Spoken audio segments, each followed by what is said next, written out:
Welcome to the Dr. Zwig Show, where I show you how bad states of mind and difficult life issues aren't pathological, but rather signs of personal growth trying to happen.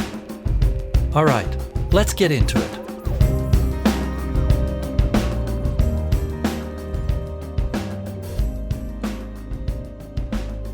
Hey people, how are you? I hope you're doing well and aren't suffering from an inner critic. But if you are, I've got just the exercise for you. Don't do this exercise when you're driving your car, operating machinery, or doing anything that requires your full attention. Now, each of you is totally unique in how you process things. So at each step of the exercise, turn the podcast on and off however you need. All right, I'm going to show you how to process your inner critic. Do you ever criticize yourself? If you don't, you're a rare breed. Most of us do it all the time. Now, why process this hurtful inner voice or thought pattern? Why give something negative any attention at all? Won't that make it worse? Why not just try to ignore it, or think positive thoughts, or go to the gym and sweat it out, or smoke some pot, drink a beer, watch a movie, take a Xanax, surf the internet, eat cake, work, talk, sleep? Well, these distractions can help you in the moment, but they won't transform this part of your mind. And they won't help you discover the hidden gold in this negative experience. Processing the self-critical part of your mind means engaging with it in a way that uncovers its true message and purpose. This begins the process of transforming it from an attacker to an ally. All right, let's begin by reviewing your critic's beefs with you. What kind of negative, hurtful things does it say to you? What nasty attacks do you hurl at yourself? Review all the ways you think you're just not good enough and choose one of them to focus on.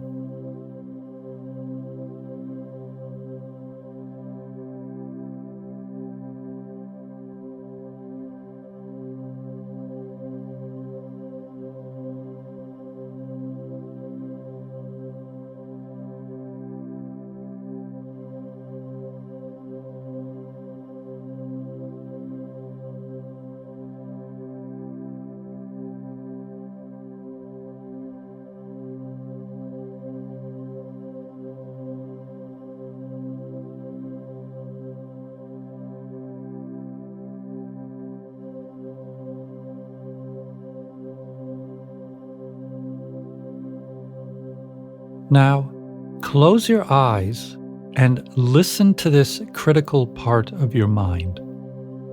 You may experience it as your own thoughts, thinking things about yourself, but I want you to use your awareness to just watch and listen to the stream of these thoughts.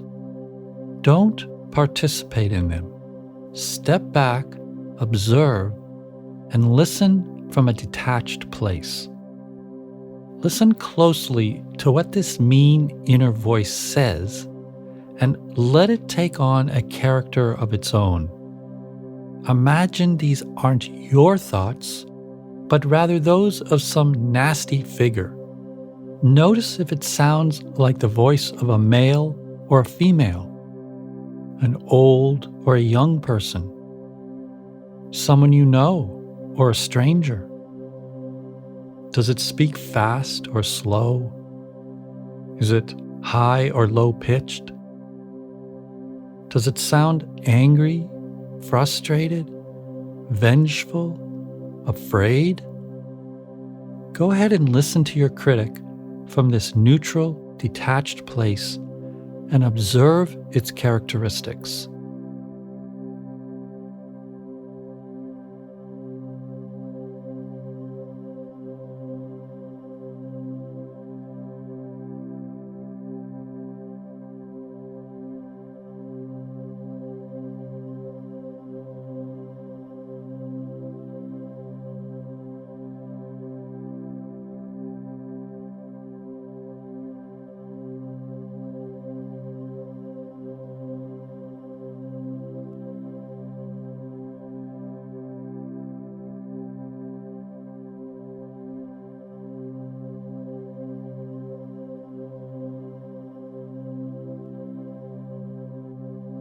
Now, make a picture in your mind of this critical figure.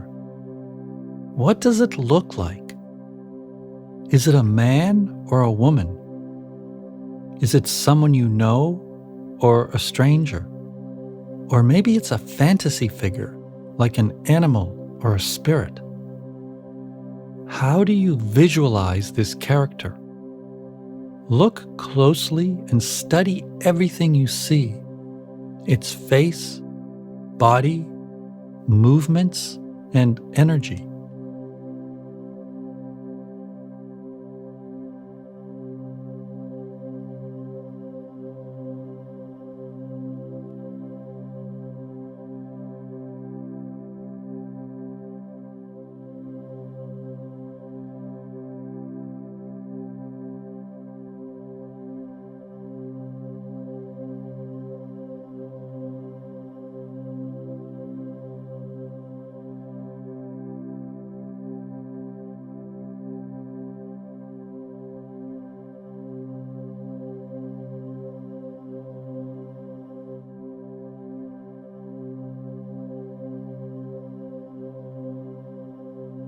Now, I want you to talk back to it.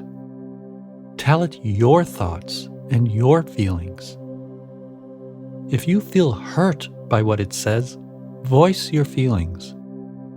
If you feel angry, say it. If it scares you, let it know. If you disagree with its ideas, tell it. Argue, debate it, and do this out loud. Using writing can also be helpful, but make sure you express yourself out loud. Don't worry if you feel silly or awkward talking to an imaginary figure. You do this all the time anyway. It's called internal dialogue. The only difference here is you're voicing things out loud to bring consciousness to them. Now, if you're completely identified with your critic, agreeing with everything it says, this part of the exercise is going to be very confusing. You'll wonder, how can I disagree with my own thoughts when I'm the one having these thoughts? In this case, ask yourself the following two questions. Number one, is there any part of me, even just 1%, that doesn't agree with my own thoughts? And number two, is there any part of me that feels uncomfortable, hurt, angry, frustrated, afraid, confused, sad, or otherwise unhappy when I think these negative things about myself? If you answer yes to either of these questions, express it to yourself. Tell your own thoughts that you're unhappy with what they're saying. You and your thoughts are not the same thing. You're far more than your thoughts. The point is to make a clear distinction between what you feel and what the critic or your critical thoughts say. It should be a dialogue between you, meaning what you feel, and your critic. In other words, you have two parts: your feelings and your critic. Keep them separate. Don't mush them together into an undifferentiated stream of consciousness. All right, go ahead and talk back to your critic.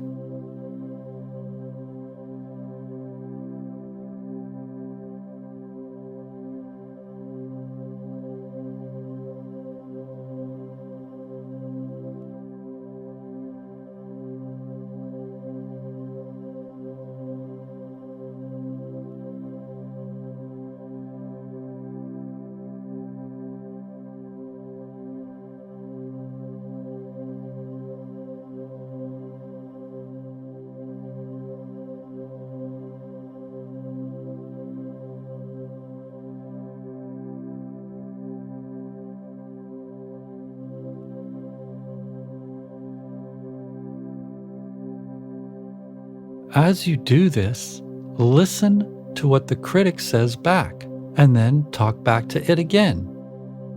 Let it progress into a dialogue. Talk, then listen, then talk some more. And crucial in this process is to not give up in the middle.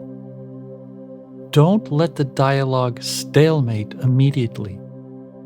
Press the conversation forward as far as you can go, even if it seems to cycle. Keep expressing what you really feel.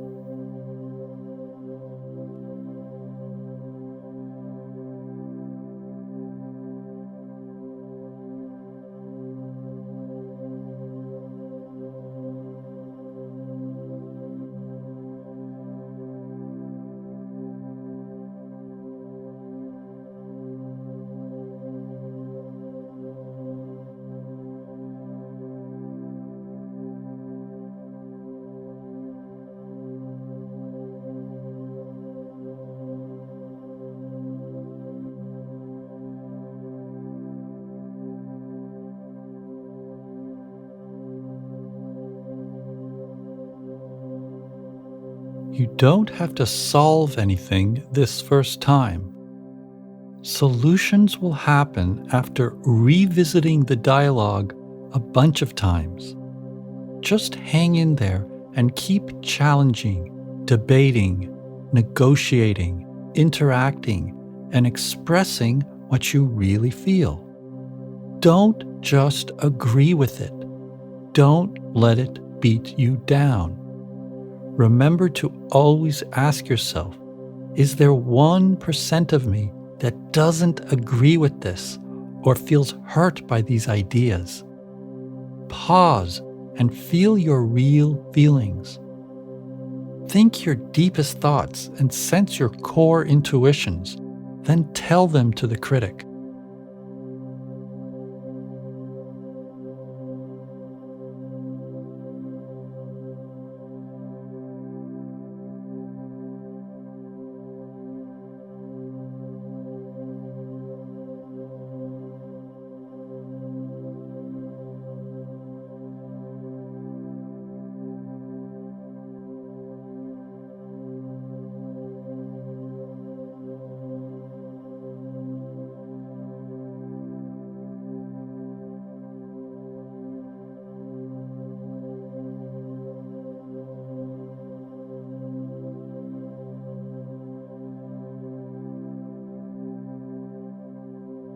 If you want to go another step, try play acting the critic. Pretend you are this mean, nasty character saying hurtful things. Act, think, and speak like this figure. Then step out of the critic role, be yourself again, and respond. Think of it as an acting exercise.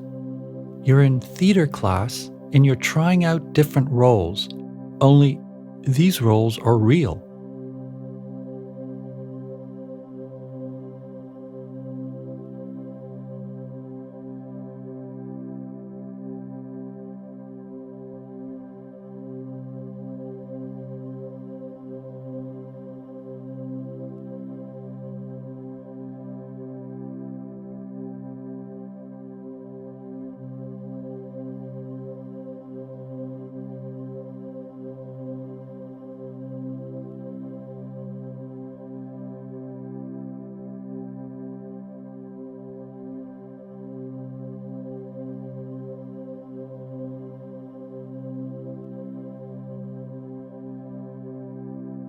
All right, here are some questions for you to answer.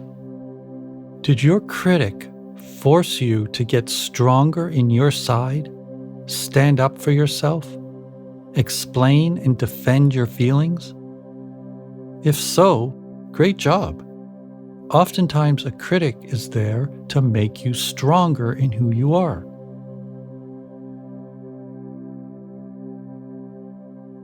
Did your critic have anything to teach you? It's often difficult to find this because critics tend to be so hurtful and say a lot of ignorant things. Your job is to fight it tooth and nail and then see if there's anything of value left. Sometimes there is, and sometimes there isn't.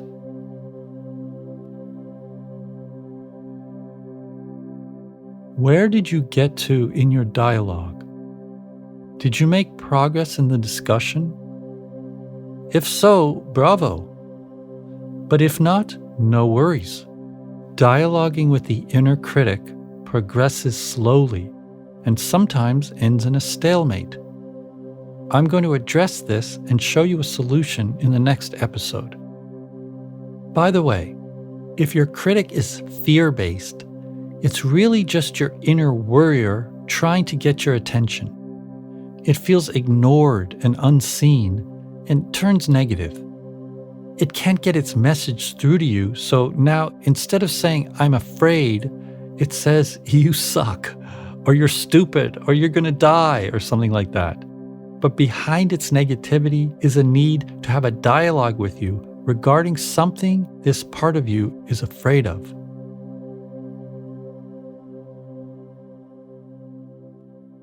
Great work! You've just learned how to dialogue with your inner critic. You did this by listening to, visualizing, and then doing a role play with the critic. You may have also gone another step, play acting the critic, and then doing a role play acting dialogue. Take as much time as you need to absorb what you just did. If you feel like it, you can listen to some bonus material where I share some of my clients' experiences doing this exercise. That's up next.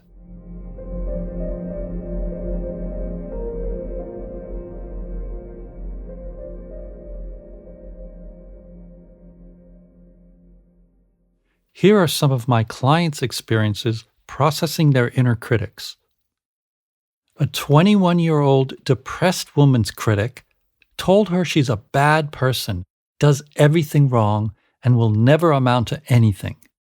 Pretty harsh. She dialogued with the critic and was able to begin to fight back against it.